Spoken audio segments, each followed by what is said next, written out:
Municipal da Nazaré, da Biblioteca Municipal da Nazaré, conceito com 2013, uma iniciativa da comunidade cética portuguesa que a Nazaré e a sua Biblioteca Municipal têm muito gosto em acolher, a exemplo do ano passado, com que tivemos aqui a primeira conceito, correu muito bem.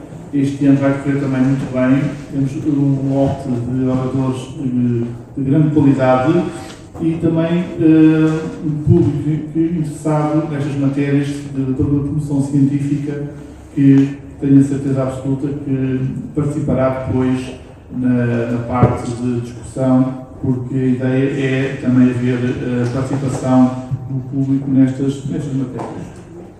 Eu quero agradecer aos oradores, quero agradecer também à comunidade da organização.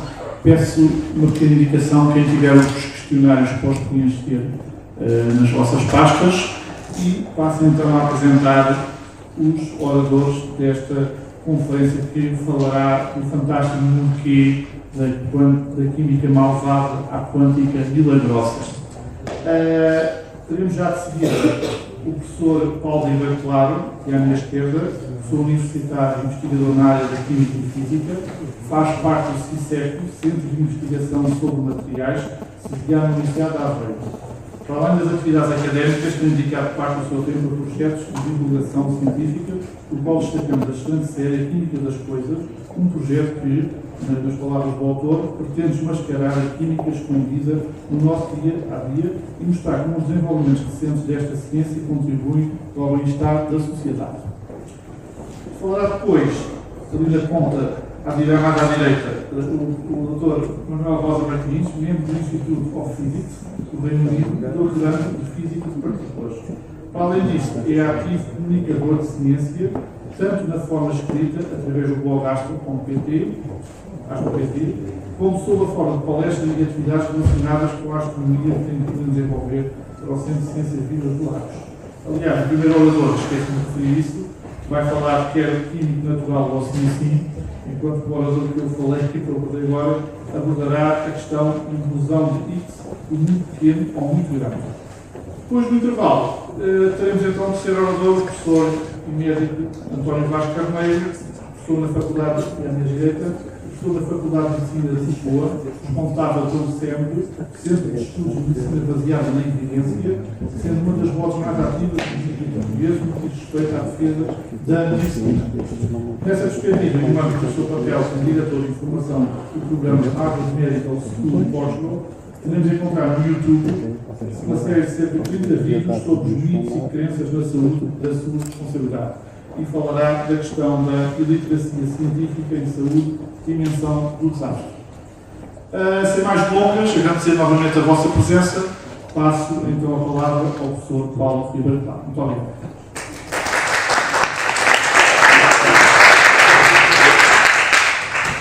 Muito obrigado. Muito obrigado. É com grande gosto que eu estou aqui e, antes de mais, vou precisar de procurar umas pequenas imagens de apoio que eu aqui tinha. Não é? Então vai pensar.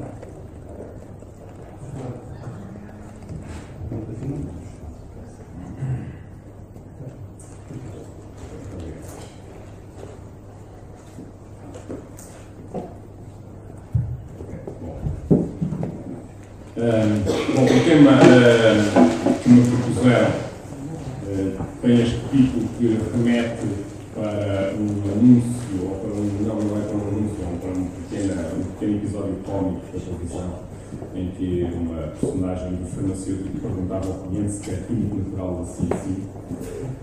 Este não é normalmente o meu tema favorito, digamos assim, é um tema em que desenvolvo comunicações para o público em geral. No entanto, aceitei o desafio porque, de facto, há algumas coisas a dizer acerca desta questão. Químico ou natural, ou assim sim, é mais interessante. Antes de mais, queria agradecer, obviamente, o convite desta comunidade cética portuguesa, da qual eu tenho um conhecimento até, devo dizer, demasiado ligeiro. Eu acho que passei algum tempo divertido a ver o site deles, que recomendo. tem algumas histórias muito engraçadas, muito engraçadas do ponto de vista do cientista que sabe que aquilo é falso, não é? Mas eles demonstram aquilo de uma forma muito interessante. Acho uma ideia bastante interessante esta atribuição dos prémios do unicórnio voador. Embora, como dizia alguém aqui fora, quer dizer, nós podemos acreditar que existem unicórnios que são cor-de-rosa e até que são invisíveis, mas voadores. Mas, de facto, é uma comunidade que, a meu ver, tem um papel realmente importante para aquilo que eu costumo designar como uma contribuição para a literacia científica do cidadão. E essa é a razão principal pela qual, de alguma forma, eu acho que os cientistas têm a obrigação de comunicar a ciência. Esta abordagem que eu estou a fazer tem muito a ver com o facto de, frequentemente, as pessoas dizem nós temos a obrigação de comunicar ciência, fazer comunicação de ciência com o público, porque é o público que nos paga a investigação e se eles perceberem bem o que nós andamos a fazer, vão-nos pagar mais.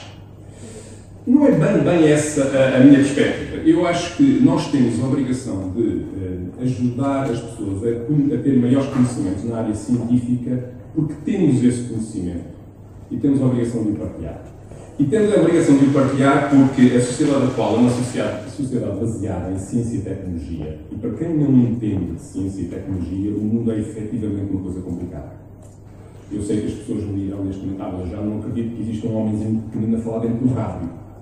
Pois não. Mas em certas circunstâncias acreditam em coisas que para nós, cientistas, acabam por ser parecidas com essa. Isto é, nós temos efetivamente uma obrigação de ajudar as pessoas a entender a ciência, porque entender a ciência possibilita ao cidadão entender melhor o mundo, ser um cidadão mais informado e, inclusivamente, contribui, eu posso até pôr um objetivo assim mais vasto, contribui para o funcionamento da democracia. As pessoas sabem do que é que estão a falar, percebem aquilo que lhes é dito. E isso tem particular importância porque a ciência teve uma evolução muito grande, tem uma linguagem própria, por vezes até um bocadinho hermética, e é relativamente fácil embrulhar em jargão científico um conjunto de coisas e torná-las convincentes. Eu vou dar aqui um exemplo, penso que é já um exemplo que aqui vem, é exatamente um exemplo de um conjunto de perguntas, palavras que nós facilmente associamos à ciência ou à tecnologia. NASA, hologramas, nanopartículas, relatividade, iões, isto tem uma ressonância de ciência. Portanto, eu agora vou fazer aqui um jogo que é apagar os quânticos. E como os que ficam, começar ali na palavra engenharia e construir uma frase seguindo no sentido dos ponteiros do relógio. Vejamos. Um engenheiro da NASA criou hologramas quânticos com frequência de íons que conferem energia. É uma frase assim, qualquer coisa que não tem grande significado, mas que a verdade é que foi a frase utilizada para vender milhares e milhares de umas pulseirinhas de plástico manhoso que não faziam absolutamente nada, mas que tinham esta característica de terem sido descobertas por um engenheiro da NASA, com um holograma quântico, com uma frequência de íons positivos e com energia não sei quantos. Este tipo de comportamento, nós estamos razoavelmente expostos a ele. Eu depois tinha aqui mais uma brincadeira em fazer um engenheiro do CERN com nanopartículas relativísticas e energia magnética, também vende, mas não vale a pena nós irmos por aí. Vamos falar então daquela outra parte que é, isto é da ciência geral, da química. Bom, da química, de certo modo, isto ainda está pior, porque a química conseguiu ter, de facto, uma má fama. Hoje em dia, se nós tivermos, sei lá, se uma empresa farmacêutica estiver a transportar um composto de uma fábrica para outra e houver um derrame, o transporte é da substância farmacêutica, mas o derrame é da substância química.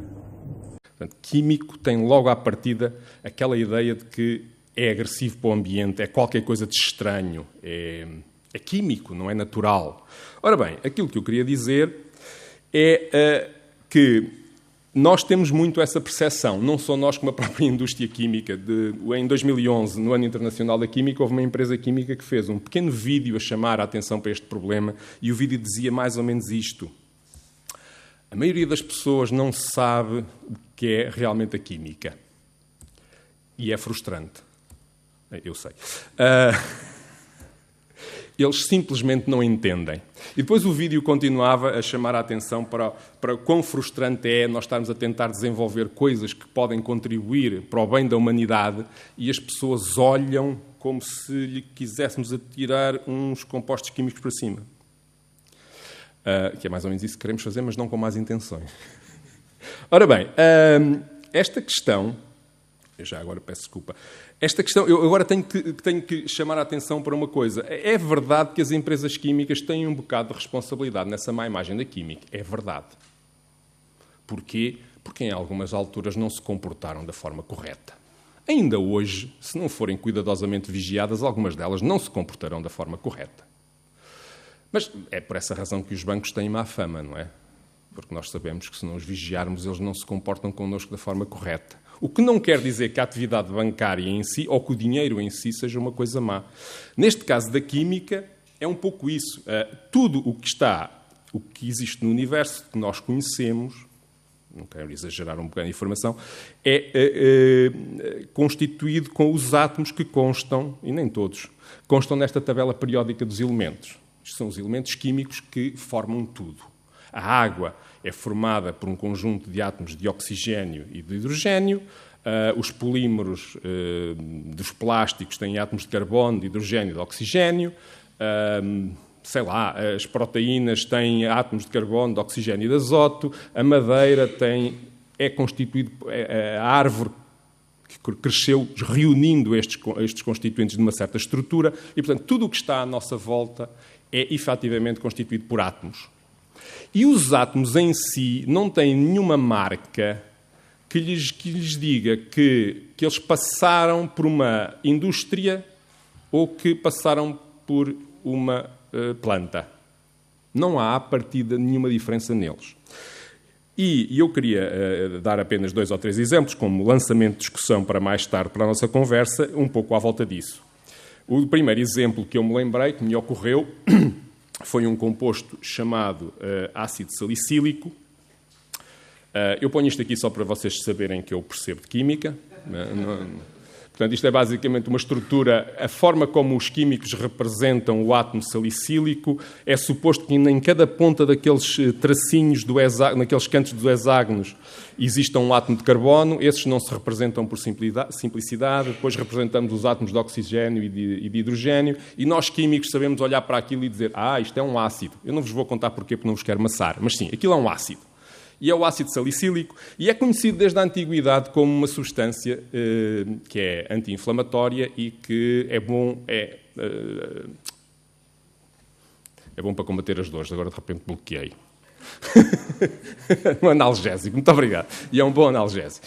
Que se encontra na casca de um tipo de árvore, que eu agora também não me lembro da árvore, mas vamos dizer que é a casca do salgueiro. Isto, realmente, toda a gente sabe disto. Eu posso... vou-me embora. Bom, isto é conhecido, como eu digo, desde o tempo da Antiguidade. Os gregos já sabiam disto. É verdade que os gregos não sabiam muita coisa. Por exemplo, não sabiam que o mundo era redondo. Sabiam que a casca do salgueiro tinha estas propriedades porque provavelmente testaram e aquilo realmente aliviava as dores e nós fomos confirmando e, de facto, existe. A casca do salgueiro tem este composto e este composto combate as dores. Nós, no laboratório, conseguimos fazer exatamente o mesmo. E, portanto, podemos ter uns comprimidos de casca de salgueiro ou uns comprimidos de ácido salicílicos feitos num laboratório e ambos têm as mesmas características. É uma opção que nós temos. Nós podemos tomar um ou tomar o outro. Mas, enquanto na casca do salgueiro é o que a árvore lá põe ou o que lá está, no comprimido nós podemos fazer uma ligeira melhoria, que é, este composto realmente é analgésico, mas dá-nos cabo do estômago. Curiosamente, se lhe fizermos uma pequena alteração e substituirmos aquele H por um grupo que se chama acetil, nós passamos a ter o ácido acetil salicílico, que continua a combater bem as dores, mas é muitíssimo menos agressivo para o estômago. A árvore não o faz. Este é puramente aspirina, fabricada num laboratório. Portanto, este é um exemplo típico de como o que é natural e artificial, nós podemos escolher o natural e ficar claramente prejudicados, independentemente de gostarmos ou não de roer casca de salgueiro. O outro exemplo que eu aqui trago é um exemplo também muito parecido com esse, que tem a ver com uma planta chamada uva ursina. cujas folhas contêm um conjunto de substâncias que são conhecidas como boas, digamos assim, para combater infecções urinárias. Elas combatem infecções urinárias e vendem-se, digamos, cápsulas com folha de uva urcina que combatem as infecções urinárias. Infelizmente, a uva urcina tem também um outro composto. Provavelmente esta planta utiliza estes compostos todos para se defender dos seus predadores, dos insetos e assim, e, portanto, arranja compostos que efetivamente são maus, nomeadamente a hidroquinona. A uva urcina tem uma grande quantidade de hidroquinona. E, portanto, nós podemos efetivamente usá-la para combater uma infecção urinária, mas simultaneamente estaremos a dar cabo do fígado, porque a hidroquinona é extremamente agressiva para o fígado. E, portanto, será muito preferível, neste caso, nós irmos procurar um medicamento que tenha sido estudado de forma a ter um efeito positivo naquilo que queremos e um efeito sobre o fígado muito menos agressivo. E isso é possível. Mas eu não vou alargar-me muito em exemplos que têm a ver com a medicina, embora sejam os exemplos mais fáceis digamos, de referir numa conversa destas, mas eu vou referir um outro que vem de uma experiência pessoal, quando estive em Inglaterra, nos anos 80, em que fiquei muito surpreendido por encontrar, em cima de todas as mesas de cafés, eu tentei ampliar a imagem para se ver bem, um açúcar, tacinhas de açúcar, em que o açúcar era castanho. Eu perguntei, mas porquê é que nós temos açúcar, cristalzinhos de açúcar? O açúcar cristalino é um açúcar muito purificado. Mas o açúcar cristalino purificado é branco. Porquê é que nós temos açúcar, cristalzinhos, isto é mesmo açúcar? E a resposta que me foi dada foi uma resposta muito interessante. É assim, bom, as pessoas sabem que é possível ter açúcar amarelo. O açúcar amarelo é um açúcar que ainda não foi muito refinado. Aquela cor amarela podemos basicamente atribuí-la aos restos da cana-do-açúcar que ainda por lá andam. Impurezas. Eu não estou a dizer que ele está sujo. Está sujo no mesmo sentido em que o vinho está sujo com a tinta da casca das uvas. Assim como nós podemos purificar o vinho por destilação e obter uma bela aguardente que já não tem aquela cor, tem uma cor muito mais límpida, também é possível purificar este açúcar e obter aquele açúcar branquinho purificado.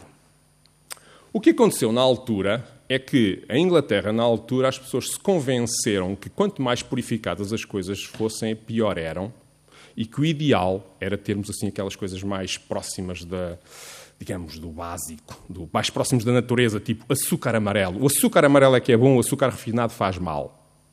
Só que depois tinha um ligeiro problema. O açúcar amarelo, pelas impurezas e pelo grau de umidade que tem, normalmente forma grumos, agarra-se às coisas. Eles utilizam muito, não sei se ainda utilizam, mas utilizavam muito um tipo de açucareiros em que a pessoa, por isso, simplesmente despejava o açúcar e o açúcar escorria. O açúcar amarelo não escorre. Bom, o açúcar amarelo não escorre. O que escorre bem é o açúcar purificado, que tem uns cristalzinhos bem definidos, e é uma espécie de areia, e esse escorre bem. Então, qual foi a solução que eles encontraram? Pintaram o açúcar para ele ficar castanho. Portanto, o que eu tinha em cima da mesa eram cristalzinhos de açúcar absolutamente puros, e por isso é que eu achava estranho eles serem cristais, achava estranho eles serem castanhos, porque o açúcar amarelo tinha sido purificado, mas como a purificação, a refinação era associada a um processo químico que afastava, digamos, as qualidades do açúcar, então pintavam-no para ele outra vez parecer castanho, e vendiam-no muito melhor assim. Bom, e nós realmente há situações em que temos que ser capazes de pensar, ok, mas o açúcar amarelo é realmente muito melhor que o branco, e se é, porquê? Certamente não é porque está pintado. Eu nem sequer vou distinguir, não vou agora questionar se é ou não é, se realmente o açúcar amarelo faz menos mal que o açúcar branco, não é essa a questão é de nós sermos um pouco céticos, temos que ter o ceticismo. Em relação a tudo aquilo que nos tentam vender como que, sendo bom ou sendo mau, temos que fazer um esforço para tentar perceber a razão de ser disso. Eu frequentemente encontro, e isto já vou passar à fase do encerramento, digamos assim, frequentemente encontro aquelas situações em que seria bom as pessoas serem céticas, e uma delas é quando alguém chega ao pé de nós, olha, estás com uma dor na vesícula, olha, se te esfregares todas as noites com sumo de beterraba durante uma semana, eu fiz isso e fiquei melhor. Quer dizer, isso resultou mesmo contigo? Resultou impecavelmente, mas isso não foi naquela semana em que tu caíste das escadas abaixo e partiste 3 dentes? Foi. Então, e como é que sabes que foi foi ter-te besuntado ou foi teres que ir pelas escadas abaixo? O que é que resultou? E mais ainda, tu não andaste também a tomar os comprimidos que o médico te receitou? Por acaso também tomava. Bom, então e se aquilo for efetivamente um medicamento comprovado, será que não foi isso que te fez bem? Será que foi teres-te esfregado com o sumo de beterraba? E aí eu desafio as pessoas, quando se encontrarem nessa situação, façam uma experiência. Escolham 3 pessoas que tenham o problema e depois cada uma aplica o seu tratamento. Ao que se esfrega 7 dias com sumo de beterraba, o que se atira pelas escadas abaixo a partir os dentes e o que toma um medicamento comprovado. Eu ofereço-me já para ser o que toma o medicamento e participo. Ok? Bom, muito obrigado pela vossa atenção. Fico disponível para conversarmos um pouco mais sobre isto. Obrigado.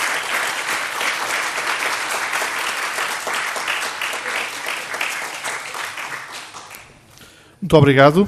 Temos agora então o espaço para o público colocar questões aqui ao nosso orador, depois destes apontamentos que nos trouxe aqui, o que é químico, o que é natural, o que é que faz, muita da falsa ciência ou das falsas verdades científicas por aí andam. Questões, queiram colocar? Há sempre aquela timidez inicial. Só o microfone. É preciso? Ok. Está ligado? Tá? Okay. Tenho só uma chega a fazer porque tem a ver com comida e com cor. E é só para acrescentar aqui este seu exemplo, que penso que isto também é muito... Eu sei que isto é uma verdade lá para Alice, mas isto é muito cultural. E eu estava a ver aqui este seu exemplo do açúcar, do branco ser associado à pureza, mas aqui a pureza ser quase uma coisa pejorativa e o amarelo ser uma coisa boa. E estava-me a lembrar dos ovos. Em Portugal, nós associamos o ovo com a casca amarela a ser algo de bom, porque a nossa associação cultural é que as galinhas que são alimentadas com milho dão um ovo amarelo e as que são alimentadas com ração dão um ovo branco. Obviamente que desde há décadas que os criadores de galinhas que produzem ovos aprenderam a usar corante alimentar na ração para que as galinhas deem ovos amarelos. Mas, curiosamente, se nós formos, por exemplo, aos países anglo-saxónicos, existe exatamente uma ideia contrária, que é o ovo amarelo é sujo, o ovo branco é limpo, logo é melhor. E, portanto, enquanto cá em Portugal nós vamos a um supermercado e os nossos ovos são amarelos, nós vamos à Inglaterra ou nos Estados Unidos, imagino que noutros países também, e o ovo normalmente é branco. Portanto, isto é um bocado só uma chega para dizer que estas coisas da cor são exatamente como diz, é verdade, e este seu exemplo é fantástico, mas por vezes mudam de país para país e têm a ver com esta ideia. E já agora, gostava também de ouvir o seu comentário para algo que no fundo é o corolário do que acabou de dizer, que é o que é puro transformou-se em algo que é mau, e que o químico é mau, e então agora uma das buzzwords do momento, desde há uns anos esta parte, é o que é biológico. Como se o biológico não fosse químico, e tudo o que é biológico é bom e tudo o que é químico é mau, sem que as pessoas sequer se interroguem como é que o biológico foi produzido, como é que chegou lá, como é que foi o processo de produção, porque obviamente numa sociedade moderna como a nossa tudo tem que ser produzido. Como é que é produzido e em que circunstâncias acaba por ser o que é crucial, se é biológico ou químico, é quase que uma dicotomia falaciosa. Bom, é basicamente isto. Muito obrigado. Penso que já está a entrar o som. Sim, esse exemplo da cor dos ovos é realmente muito elucidativo. Nós criamos uma associação de que algo é bom ou mau só por uma cor e de facto, aí, repito, precisávamos ser um bocadinho céticos e pensar porque é isso. Em alguns casos as coisas vão mudando. Eu lembro-me quando comecei a comer iogurtes de morango, eles eram invariavelmente vermelhos. O iogurte com sabor a morango levava um corante para ter aquele tom de morango. Hoje em dia, as pessoas já sabem que o corante não está lá a fazer nada se não está a dar cor e já é possível comer iogurtes com aroma de morango que são absolutamente brancos, não levaram o corante. Portanto, isso as pessoas também vamos evoluindo. Neste momento, essa questão do biológico é realmente importante. Eu não posso deixar de dar importância ao facto de que, quando se abusa de alguns componentes químicos, como pesticidas, ou com alguns tipos... Vamos ficar por aí, quando se abusa de alguns componentes químicos, como, por exemplo, os pesticidas, e não se respeitam as regras de segurança para a utilização desse composto químico, esse pesticida pode aparecer no meu prato e eu não gosto disso.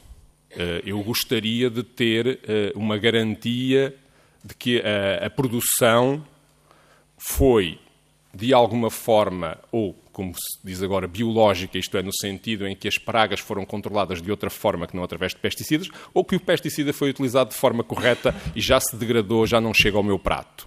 Mas depois, ao mesmo tempo, não posso crer que a maçã, ou a alface, ou seja lá o que for, não tenha o mínimo vestígio de lá ter tido uma mordidela de uma lagarta.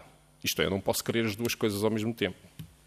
E é aí um pouco essa nossa falta de critério como consumidor, como consumidores, que eventualmente será o maior problema, que é nós queremos ter o sol na eira e a chuva no naval, basicamente, como toda a gente. Nesse aspecto Pronto, todos somos assim, mas temos que ter um pouco de critério. E realmente esse é um problema, porque a produção tem custos, há certas coisas que minimizam os custos. Se nós não queremos essas coisas, temos que estar prontos para pagar mais. E nós, por vezes, fazemos um pouco essa mistura. Exigimos às pessoas que nos digam que aquilo é biológico, mas que nos ponham aquilo a um preço que os obriga depois a fazer, eventualmente, algumas batotas no percurso, e depois nós estaremos a consumir produtos que acabam por ser tão perigosos ou mais do que os anteriores. Talvez não me esteja a fazer compreender exatamente, portanto vou contar a história do café descafeinado, que é uma história que eu conheço bem, que é fácil de explicar. As primeiras versões de café descafeinado, portanto era café que mantinha o sabor do café, ou pelo menos quase todo o sabor do café, mas a qual era retirada a cafeína, tinha processos de descafeinação um bocado... um dos processos de descafeinação era aquilo que se chamaria a lavagem com solventes orgânicos. Eu não vou falar muito de química, mas um solvente orgânico é, por exemplo, a gasolina. Ok? Pronto. Isso pode funcionar como um solvente orgânico. Não sei se funciona para lavar o café descafeinado, mas poderia servir. O problema é que, uma vez lavando a cafeína e retirando a cafeína, os resíduos do solvente orgânico eram muito difíceis de eliminar. Portanto, a pessoa quer um café descafeinado, bebia um café descafeinado que não tinha cafeína, mas tinha resíduos de solventes orgânicos. Isto é uma coisa que é preciso ponderar. Já agora, que eu saiba, já não se usam processos desses para descafeinar café. O café atualmente é descafeinado com água ou até com um sistema muito engraçado, que é um sistema chamado fluido supercrítico, que é essencialmente com dióxido de carbono líquido, que lava a cafeína muito bem, e o dióxido de carbono, se lá ficar, não nos faz mal nenhum, porque nós até o bebemos nas bebidas gaseificadas, ele faz parte do nosso metabolismo. Portanto, isso é só para não assustar, mas o que eu quero dizer é, muitas vezes nós procuramos uma solução e a solução pode trazer mais problemas. E não tenho a sensação que já estou a falar a tempo demais, eu vou-me calar. Mais questões? Ali, faça favor. Muito boa tarde. Tenho muita pena ter chegado um pouco atrasado, mas já estou ouvindo uma palestra que me traz à memória algumas situações que eu vivi relativamente à questão da transformação das peças que nós, neste caso, quando fazemos o papel de cozinheiros, temos que confeccionar. Eu tive a ocasião de estar, portanto, numa terra distante, numa África, e onde era uma espécie de segurança de um cientista que tinha uma paixão pela caça. E nós, quando fazíamos a sua guarda, andávamos, portanto, num local onde era muito fácil ele poder ser abatido até por engano. Nós chegávamos em determinados lugares muito sossegados, onde as árvores estavam plenas de uma série de aves, nomeadamente as perdizes. E então o que é que dizia o doutor para nós? Vocês deem um tiro aí para o ar com a Mauser, para eu depois poder abater as perdizes já no fim delas estarem a voar. Claro que nós perguntávamos ao doutor porque é que ele fazia isso. E ele um dia explicou-nos, este cientista explicou-nos, que aquela perdiz tinha um outro sabor se fosse abatida em pleno voo do que estar nos ramos da árvore. Por isso nós provocávamos o seu voo. Já agora, se o Sr. Doutor se me permite, gostaria de ligar a isto, que aqui há uns anos, vendo uma série do Shogun, víamos que os japoneses pegavam numa ave e ela era pendurada para entrar um pouco em putrefação para depois então ser confeccionada. Curiosamente, eu vim a descobrir que no Alentejo o nosso coelho, célebre coelho à caçadora, que a gente hoje confecciona no restaurante, não tem nada a ver com aquele sabor que tem originalmente na sua receita, muito secular, e em que, de alguma forma, a peça entrava primeiramente numa fase de putrefação para depois ser confeccionada. Terminando, gostaria de dizer só o seguinte: nós aqui na nossa terra, na nossa Nazaré, quando temos um linguado, por exemplo, para confeccionar, eu estou a falar em cozinheiro, mas eu não sou cozinheiro, Sr. Doutor, apenas tenho algum conhecimento da matéria.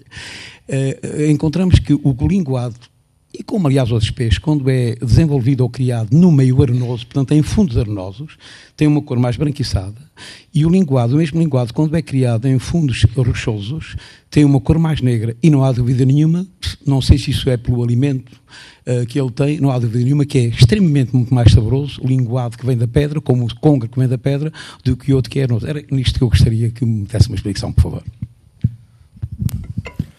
Muito obrigado. Obviamente, isso eu vou tentar fazer uma resposta rápida, porque eu tenho a sensação que me alonguei na resposta anterior, portanto, agora vou mesmo fazer uma resposta rápida. As perguntas que me pôs são todas, levantam todas problemas interessantíssimos de química.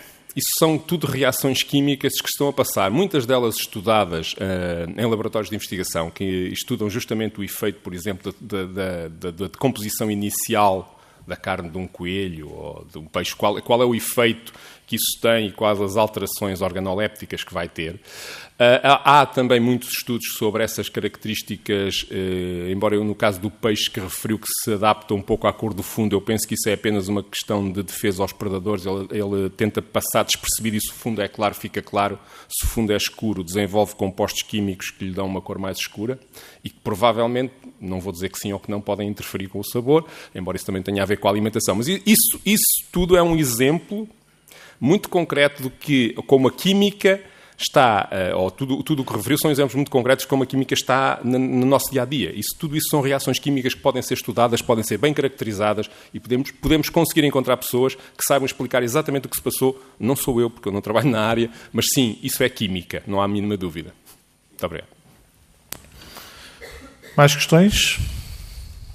Perguntas? Aí à frente.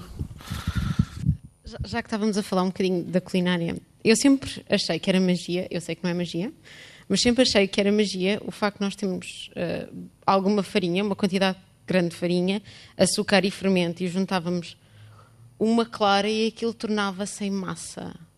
E eu sempre achei, e curiosamente era só se usasse as mãos, mas se usasse a varinha já não funcionava. Isto para mim entra um bocadinho na magia. E isto claramente não é físico, tem que haver cético. Uma reação química.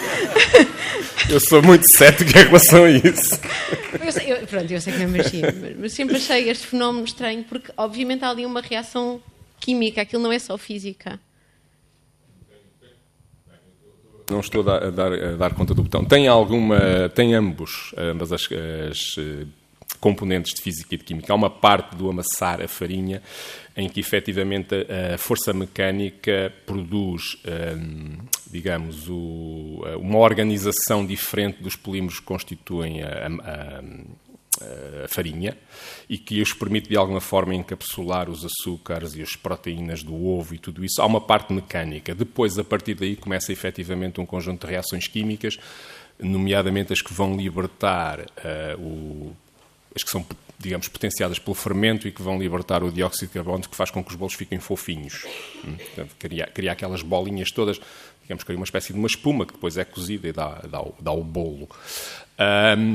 Eu vou dizer que sou cético em relação a se o sabor no final, entre amassado com a mão, ou amassado com a varinha mágica, mexido só para a direita ou mexido sempre para a esquerda. Bem, talvez. Aí já não sei, porque a última vez que cozi um bolo foi há bastante tempo. Com certeza.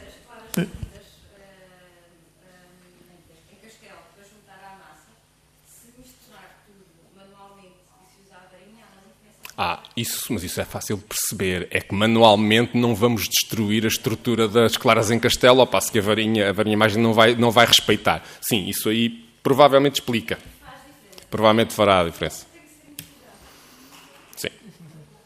Mas há uma certa semelhança entre a química e a culinária, mas eu nem sequer sou químico de laboratório. O meu trabalho de químico é mais na área, só para ficarem a saber, é mais na área de caracterização, determinação de propriedades das substâncias, não de produção dessas substâncias. Há uns meus colegas que estão no laboratório, produzem-nas e depois nós estudamos as suas características. Mais questões? Dúvidas? Eu tenho aqui uma dúvida pessoal. Aquela questão, já que estamos a falar dos alimentos, a célebre questão dos Zés. A célebre questão dos Zés, que nós vemos naqueles produtos que compramos no supermercado, os Zés, não sei o quê, e que há um mito que aquilo é pernicioso à saúde e que tem que se ver a quantidade de Zés. Isto é uma pergunta de um leigo e me ocorreu agora. Ok. Eu, por acaso, devia ter preparado melhor esta palestra. Se me tivesse lembrado, tinha preparado esta parte. Aquilo que eu sei do ZES é que é apenas uma listagem de aditivos alimentares que são reconhecidos pela União Europeia, daí terem o E. Esses aditivos alimentares são, na sua maioria, substâncias absolutamente corriqueiras e utilizadas no dia-a-dia. Eu lembro-me que um deles, não tenho bem certeza, mas um deles é o ácido cítrico, que nós utilizamos quando esprememos um bocado de limão para pôr num bolo, estamos a adicionar um E. É o E 293, 398, 421, não sei, mas é. É um E. Outras são substâncias deste género. Muitas delas são apenas substâncias deste género. Existe, de facto, alguma controvérsia, porque nestas coisas é muito difícil ter a certeza absoluta. Existem algumas controvérsias em relação a alguns desses E's. Eu esqueci-me de dizer, alguns são antioxidantes, como o ácido cítrico, outros são apenas corantes, retirados do morango ou da uva, ou qualquer coisa assim. Mas existem também alguns sobre os quais há mais dúvidas de que sejam efetivamente seguros, completamente seguros. E aí, nesse caso, o que eu digo é, vamos continuar a deixar os cientistas trabalhar e combaterem os políticos e os lobbies das empresas e assim, vamos esperar que a coisa resulte e vamos tentar sobreviver neste mundo fazendo uma coisa muito simples, que é, como nós sabemos desde há muitos anos que o que faz o veneno é a dose, uma boa solução para estes problemas é fazer uma alimentação variada. Se nós fizermos uma alimentação variada, vamos estar, de certeza absoluta, a minimizar a exposição àquelas coisas perigosas que ainda vão conseguindo passar para o nosso prato.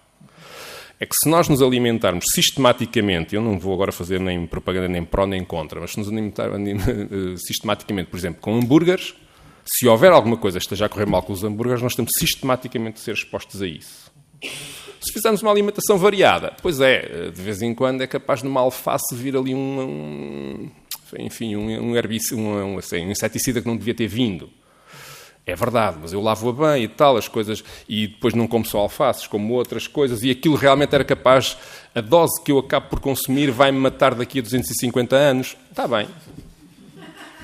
Eu aceito isso.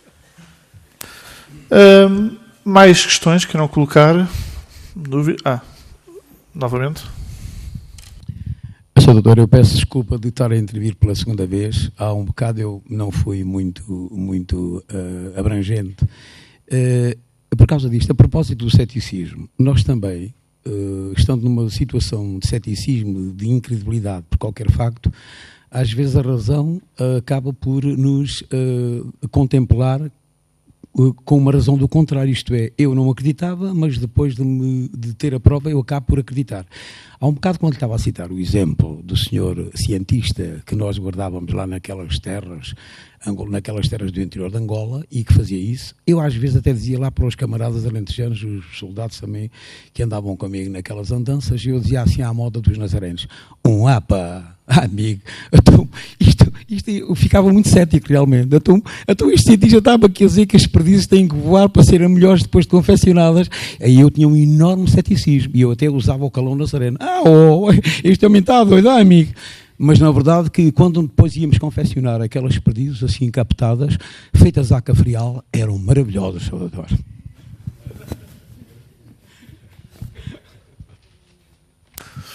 Bem, uma última ronda, porque... Sim. Ali, faça favor. Portanto, saber qual é a sua opinião sobre os organismos geneticamente modificados em termos de serem perigosos ou não para a saúde das pessoas. Estou-me a referir, por exemplo, tomates que têm genes de peixes. Hoje em dia fala-se no biológico, que é seguro, não é? E existe uma grande resistência a organismos geneticamente modificados para a alimentação humana. Gostava de saber qual é a sua opinião. Ok, falando muito sinceramente e muito diretamente, a minha opinião tem pouco valor porque eu não tenho informação suficiente. Não sou uma pessoa que tenha estudado o assunto. Acompanho o assunto com alguma curiosidade, por leitura basicamente da comunicação social, ou seja, provavelmente estou tão informado quanto a maioria da audiência aqui. Dito isto, do ponto de vista, pensando em termos do que é um organismo geneticamente modificado e como é que isso altera as propriedades da substância que nós, sei lá, do tomate, que tem, o exemplo que me disse, o tomate que tem um gene de borboleta ou de cebola, já não me lembro, de cebola, penso eu, ou de peixe. À partida, eu diria que o que os genes codificam são proteínas e, portanto, as proteínas são constituídas por aminoácidos e isso quando chega ao nosso estômago é tudo partido em pedacinhos pequenos e a partir daí, a partir do momento em que estão partidos em pedacinhos pequenos, aquilo não se sabe bem de onde é que vem. Portanto, a minha primeira abordagem seria um bocadinho esta. Não faz diferença nenhuma. No entanto, não tenho efetivamente, tenho lido algumas coisas mais de comunidades científicas que não me permitem ainda ter a certeza absoluta que esta minha convicção de que no fundo aquilo vai dar tudo ao mesmo, não tenho certeza absoluta. E honestamente não quero transmitir-lhe uma ideia. Pronto, vou fazer um bocadinho de humor. Não sou comentador televisivo, portanto não sei falar de tudo. E disso eu não sei falar.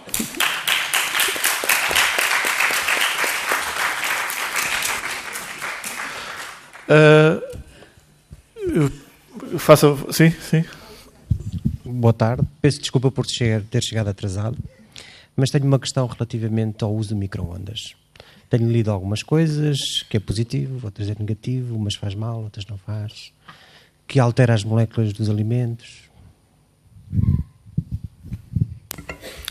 Quando nós cozinhamos, nós alteramos as moléculas dos alimentos. Nós provocamos reações, nomeadamente desnaturação das proteínas e outras.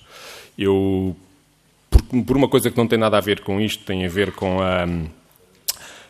com o programa de televisão que aludiu, que fiz sobre a química das coisas, andei um bocadinho envolvido com reações químicas que explicam coisas no dia-a-dia e sei, por exemplo, fiquei a saber um truque que tem a ver com cozer couves. Convém cozer couves num pH ligeiramente ácido para que elas fiquem... Não, ligeiramente básico, pouco ácido, para que elas fiquem verdinhas, porque se o pH for ligeiramente ácido, elas tenderão a ficar amarelas. Isso é uma reação muito fácil de explicar a nível químico.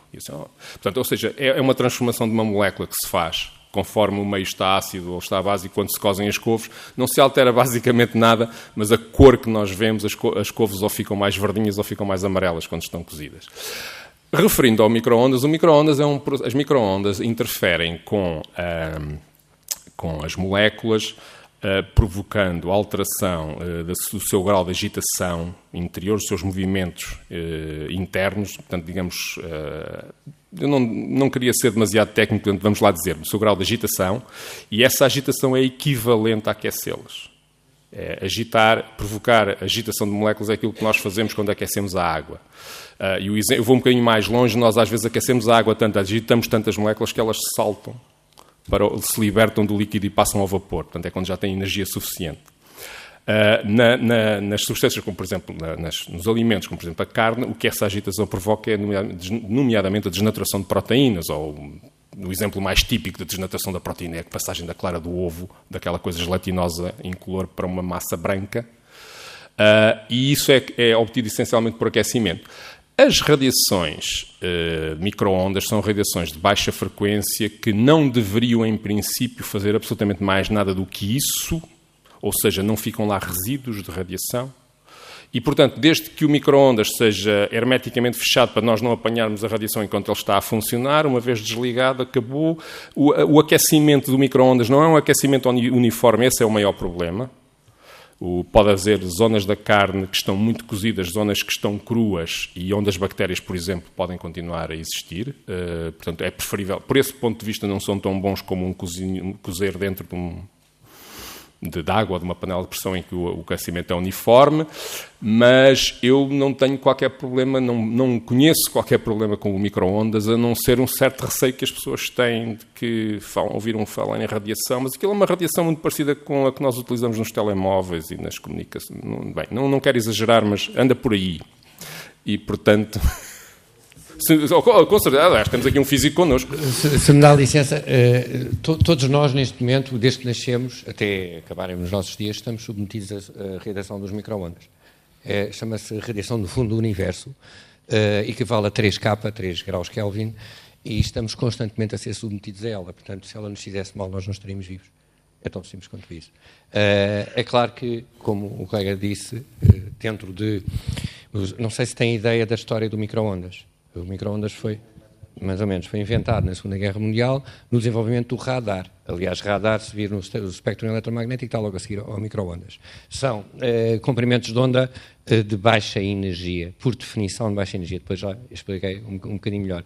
Mas, em relação à questão do mito do micro-ondas, pois ele fica desfeito porque o micro-ondas, como o colega disse muito bem, existe e é aplicado em todos os GPS, em todos os computadores, em todos os telemóveis, e, portanto, não se consegue, até agora, felizmente, verificar qualquer dano à saúde humana por causa da utilização desses aparatos.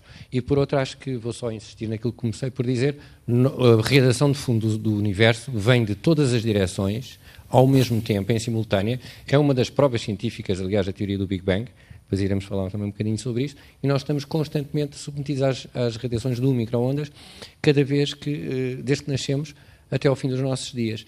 Talvez a palavra radiações e a palavra micro-ondas, por mito, nos faça medo. Mas, de resto, é, exatamente como o colega disse, uma maneira apenas de aquecer, e digo mais, se têm preocupações de saúde em relação à confecção dos alimentos, preocupem-se mais com o gás, com o fogão a gás. Para já, pelo perigo de explosão. Para começar por aí, não é? É verdade, não ponham o gato dentro do micro-ondas para secar, não vale a pena. Nem ponham lá um ovo, como eu já pus, para pescar cascas do ovo encostadas dentro da parede.